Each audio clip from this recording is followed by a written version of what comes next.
we can do anything. Knowledge has been estimated as the door that opens the way to upward social mobility and financial wealth and success in everything. Knowledge is important.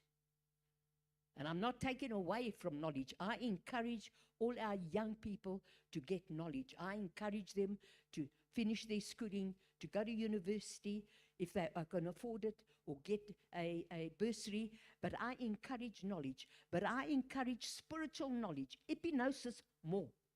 Because epignosis, spiritual knowledge, will always overrule and always override natural knowledge if we are spiritual.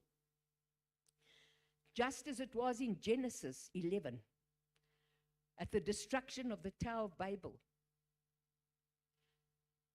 These men had knowledge. And what were they trying to do? They were trying to overthrow God's knowledge. They were seeking equality with the Creator. What did God do? He confused their language.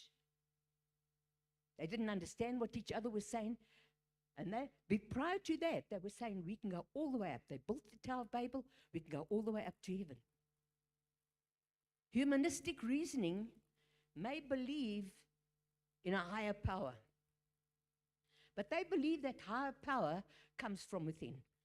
The power of the mind is more powerful than anything else.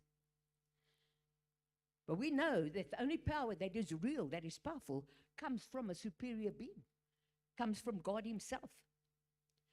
Ever since Satan's fall from heaven, because of his desire to overthrow God, to take God's place, to be God, the devil has manipulated humanistic reasoning to make reality into superstition and superstition into reality.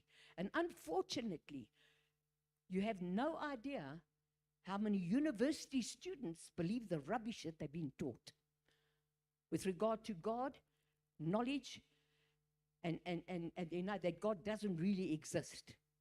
Well, one day they're going to stand before him and they'll know that he does exist.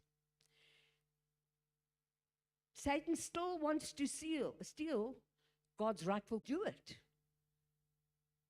through people who are what they call humanists. People who teach religions